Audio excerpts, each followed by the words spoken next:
ବନ୍ଧୁଗଣ ଆପଣମାନଙ୍କୁ ଆଜିର ଏହି ରାଶିର କାର୍ଯ୍ୟକ୍ରମକୁ ସ୍ୱାଗତ।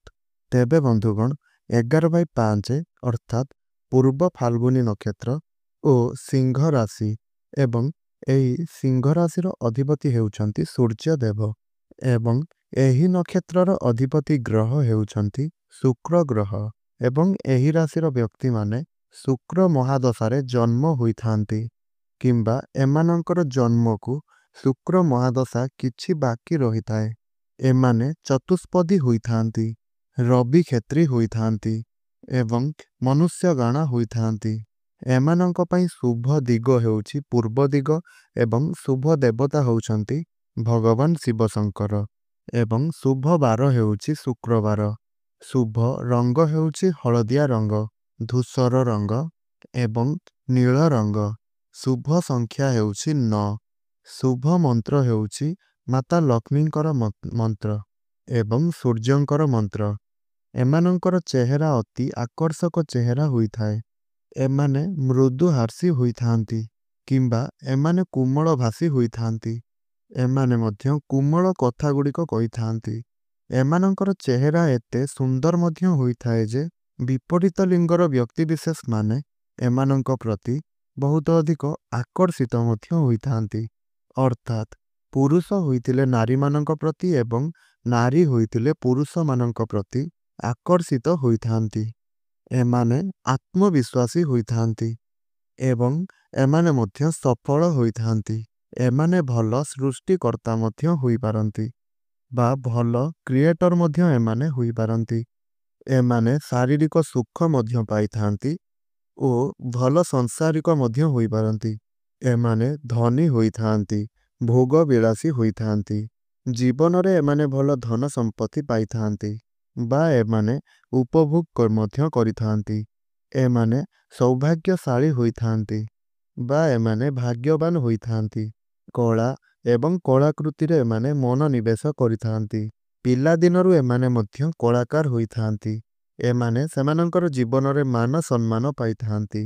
ଏମାନଙ୍କର ଇଚ୍ଛା ଶକ୍ତି ଦ୍ୱାରା ବହୁତ ଲାଭବାନ ହୋଇଥାନ୍ତି। ଏମାନେ ବିଶ୍ୱାସୀ ହୋଇଥାନ୍ତି ବା ବିଶ୍ୱାସ ଯୋଗ୍ୟ ହୋଇଥାନ୍ତି। କାହାରିମାନଙ୍କ ସହିତ ଏମାନେ ବିଶ୍ୱାସଘାତକତା କରନ୍ତି ନାହିଁ। ସାଧୁତା ଏମାନଙ୍କ ପାଖରେ ଭରି ହୋଇ ରହିଥାଏ। ଏମାନେ ବନ୍ଧୁପ୍ରିୟ ହୋଇଥାନ୍ତି। ଭଲ ପାଇବା, ସ୍ନେହ କରିବା, ଯତ୍ନ ନେବା, ସାହାଯ୍ୟ କରିବା, ସହଯୋଗ କରିବା ଏହା ଏମାନଙ୍କର ଏକ ବହୁତ ଭଲ ଗୁଣ ହୋଇଥାଏ। ସ୍ୱଚ୍ଛତାକୁ ଏମାନେ ମଧ୍ୟ ଭଲ ପାଇଥାନ୍ତି। ଘର ପରିବେଶ ଏବଂ ପୋଷାକ ପତ୍ରକୁ ଏମାନେ ଭଲ ପରିଷ୍କାର ପରିଚ୍ଛନ୍ନ ରଖିଥାନ୍ତି। ଘରକୁ ଏମାନେ ମଧ୍ୟ ବହୁତ ସୁନ୍ଦର ଭାବରେ ସଜାଇଥାନ୍ତି। ମଣିଷମାନଙ୍କୁ ଦୟା କରିବା ଏମାନଙ୍କ ପାଖରେ ଦେଖାଯାଇଥାଏ। ବ୍ରାହ୍ମଣ ଓ ପଣ୍ଡିତମାନଙ୍କୁ ଏମାନେ ସମ୍ମାନ କରିଥାନ୍ତି। ବୃଦ୍ଧ ବୟସର ଲୋକମାନଙ୍କୁ ଏମାନେ ସମ୍ମାନ କରିଥାନ୍ତି ଏବଂ ଦୟା ମଧ୍ୟ କରିଥାନ୍ତି। ଏମାନଙ୍କ ପାଖରେ ସକାରାତ୍ମକତା ଏବଂ ପଜିଟିଭ ଗୁଣ ବହୁତ ମାତ୍ରାରେ ରହିଥାଏ। ଗଣ୍ଡଗୋଳ ଠାରୁ ମଧ୍ୟ ଏମାନେ ଦୂରାଇ ରୁହନ୍ତି। ଏମାନେ ଭଲ ନିମାସକ ହୋଇଥାନ୍ତି ଏବଂ ଉଭୟ ପକ୍ଷଙ୍କୁ ଭଲ ନ୍ୟାୟ ଦେଇପାରନ୍ତି। ଏମାନେ ଲୋକପ୍ରିୟ ହୋଇଥାନ୍ତି। ଏହା ସହିତ ଏମାନେ ମଧ୍ୟ ସାମାନ୍ୟ ଗର୍ବୀ ହୋଇଥାନ୍ତି। ଏମାନଙ୍କ କ୍ୟାରିୟରରେ ଏମାନେ ସଫଳ ହୋଇଥାନ୍ତି। ଏମାନେ ସ୍ୱାଧୀନ ଚେତା ହୋଇଥାନ୍ତି। ଅନ୍ୟର ଅଧୀନରେ ଏମାନେ କାର୍ଯ୍ୟ କରିବାକୁ ଜମାରୁ ବି ପସନ୍ଦ କରନ୍ତି ନାହିଁ। ଏଥିପାଇଁ ଚାକିରି କ୍ଷେତ୍ରରେ ସମସ୍ୟା ଦେଖାଦେଇଥାଏ। ଏମାନେ ଭ୍ରମଣ ପ୍ରିୟ ହୋଇଥାନ୍ତି। ଏମାନଙ୍କର ଅନେକ ଗୁପ୍ତ ଶତ୍ରୁ ରହିଥାନ୍ତି। ଏମାନେ ବୁଦ୍ଧିମାନ ହୋଇଥାନ୍ତି। ଏମାନେ ଠକାମିର ଶିକାର ହୋଇଥାନ୍ତି। ଏମାନେ ମଧ୍ୟ ଅଧିକ ଖର୍ଚ୍ଚୀ ହୋଇଥାନ୍ତି। ଏମାନେ ଅଧିକ ଶୋଇବାକୁ ପସନ୍ଦ କରିଥାନ୍ତି। ପ୍ରେମ ଏବଂ ପ୍ରେମ ବିବାହ ଏମାନଙ୍କ ଜୀବନର ଲକ୍ଷ୍ୟ ହୋଇଥାଏ। ଏମାନଙ୍କର ଶୁକ୍ର ଗ୍ରହ ଖରାପରେ ଥିଲେ ଏମାନଙ୍କର ଅଧିକ ସମ୍ପର୍କ ରହିଥାଏ ବା ଅଧିକ ବିବାହ କରିଥାନ୍ତି। ସାଧାରଣତଃ 20ରୁ 30 ବର୍ଷ ମଧ୍ୟରେ ବିବାହ ହୋଇଥାଏ। କିଛି ବ୍ୟକ୍ତିବିଶେଷଙ୍କର 20ରୁ କମ୍ ବୟସରେ ମଧ୍ୟ ବିବାହ ହୋଇଯାଇଥାଏ। ଏମାନେ ସୁନ୍ଦର ହୋଇଥାନ୍ତି, ଆକର୍ଷକ ମଧ୍ୟ ହୋଇଥାନ୍ତି। ଏମାନେ ଅନ୍ୟର ଉପକାରକୁ ମନେ ରଖିଥାନ୍ତି ଏବଂ ସେହି ଉପକାରକୁ ଏମାନେ ଶୁଝିବା ପାଇଁ ଚେଷ୍ଟା ମଧ୍ୟ କରିଥାନ୍ତି। ଏମାନଙ୍କର 25 ବର୍ଷରୁ କ୍ୟାରିୟର ଆରମ୍ଭ ହୋଇଯାଇଥାଏ। ଏମାନେ କ୍ୟାରିୟର କ୍ଷେତ୍ରରେ କଠିନ ପରିଶ୍ରମ କରିଥାନ୍ତି, କିନ୍ତୁ ଅନ୍ୟର ଅଧୀନତାକୁ ଏମାନେ ପସନ୍ଦ କରନ୍ତି ନାହିଁ। 45 ବର୍ଷ ପରେ କ୍ୟାରିୟରରେ ସ୍ଥିରତା ଆସିଥାଏ। ଏମାନେ ଭଲ ସମାଜସେବୀ ହୋଇଥାନ୍ତି ଏବଂ ଏମାନେ ବହୁତ ଭଲ ସମାଜ ସେବା ମଧ୍ୟ କରିଥାନ୍ତି। ଏମାନେ ଭଲ ନେତା ମଧ୍ୟ ହୋଇପାରନ୍ତି। ଏମାନଙ୍କର ଏକାଧିକ ଘର ଏବଂ ଜମି ରହିଥାଏ। ଏମାନେ ମଧ୍ୟ ଭଲ ଖେଳାଳି ହୋଇପାରନ୍ତି। ଭିଡ଼ ଭିତରେ ମଧ୍ୟ ଏମାନେ ବାରି ହୋଇପାରନ୍ତି। କାହାରିଙ୍କୁ ମଧ୍ୟ ଏମାନେ ମିତ୍ର ବନାଇ ପାରନ୍ତି। ଏମାନଙ୍କ ଭିତରେ ସମସ୍ତଙ୍କୁ ନିଜର କରିବାର କଳା ଭରି ରହିଥାଏ।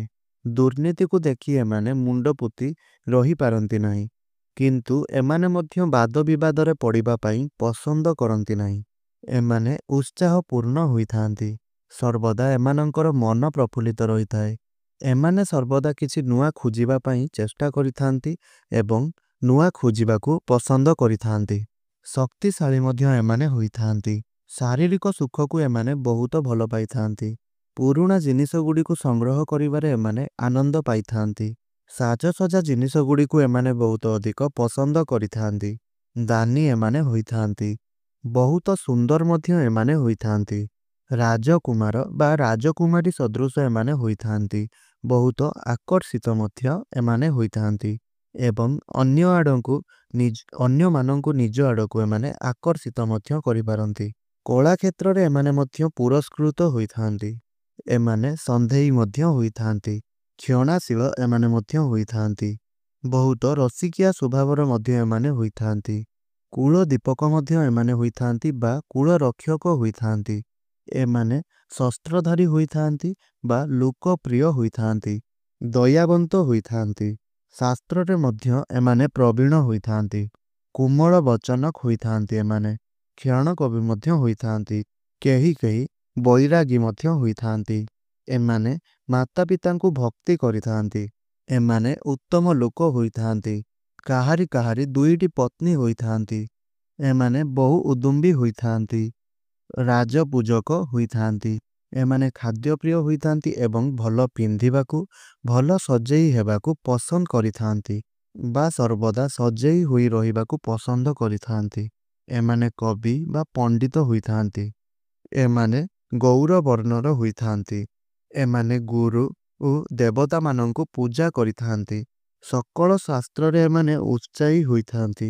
ଏମାନଙ୍କ ଶରୀରରେ କଳାଜାଇ ଓ ଶିରପ୍ରଶିରା ଦେଖାଯାଇଥାଏ। ଏମାନେ ପର ସ୍ତ୍ରୀଗାମୀ ହୋଇଥାନ୍ତି। କାମୁକ ଏମାନେ ହୋଇଥାନ୍ତି ବା ଶୃଙ୍ଗାର ଭୋଗୀ ହୋଇଥାନ୍ତି ଏମାନେ। ତେଣୁ ଏମାନେ ଅଳ୍ପ ବୟସରେ କ୍ଷୀଣ ହୋଇଯାଆନ୍ତି। ଏମାନଙ୍କୁ ସୁଖ ଏବଂ ଲକ୍ଜରିୟସ୍ ଲାଇଫ୍ ବହୁତ ଅଧିକ ପସନ୍ଦ ହୋଇଥାଏ ଏବଂ ସୁଖ ମଧ୍ୟ ଏମାନେ ପାଇଥାନ୍ତି। ଜୀବନରେ ଏମାନେ ଯେତେ ପାଇଲେ ମଧ୍ୟ ଆହୁରି ପାଇବାର ଆଶା ଏମାନଙ୍କ ମନ ମଧ୍ୟରେ ଭରି ହୋଇ ରହିଥାଏ। ଏମାନଙ୍କ ଶରୀରରେ କ୍ଷତ ଚିହ୍ନ ରହିଥାଏ। ଜୀବନରେ ଏମାନେ ଯେତେ ପାଇଲେ ମଧ୍ୟ ଆହୁରି ପାଇବାର ଆଶା ଏମାନଙ୍କର ଭରି ହୋଇ ରହିଥାଏ। ଏମାନଙ୍କ ଶରୀରରେ କ୍ଷତ ଚିହ୍ନ ରହିଥାଏ। ଏମାନେ ଚତୁର ହୋଇଥାନ୍ତି ଏବଂ ଭଲ ବକ୍ତା ମଧ୍ୟ ହୋଇଥାନ୍ତି। ଏମାନେ ତ୍ୟାଗୀ ହୋଇଥାନ୍ତି ଏବଂ ସାହସୀ ମଧ୍ୟ ହୋଇଥାନ୍ତି। ଏମାନେ ବ୍ୟବସାୟ କଲେ ଭଲ ସଫଳ ପାଇଥାନ୍ତି। ଏମାନେ ନିଜର ପ୍ରଶଂସା ଶୁଣିବାକୁ ପସନ୍ଦ କରିଥାନ୍ତି। ଏମାନଙ୍କ ବ୍ୟକ୍ତିତ୍ୱ ବହୁତ ଭଲ ହୋଇଥାଏ। ତେବେ ଫ୍ରେଣ୍ଡସ୍, ଆପଣମାନେ ଯଦି ଏହି ରାଶି ଏବଂ ଏହି ନକ୍ଷତ୍ରର ବ୍ୟକ୍ତିବିଶେଷ ଅଟନ୍ତି, ତେବେ ଆପଣ ସୂର୍ଯ୍ୟ ପୂଜା କରନ୍ତୁ, ସୂର୍ଯ୍ୟ ମନ୍ତ୍ର ଜପ କରନ୍ତୁ, ରବିବାରର ବ୍ରତ ଆପଣ ପାଳନ କରନ୍ତୁ ଏବଂ ଗୁରୁବାର ଦିନ ଆପଣ ମାତା ଲକ୍ଷ୍ମୀଙ୍କର ଆରାଧନା କରନ୍ତୁ।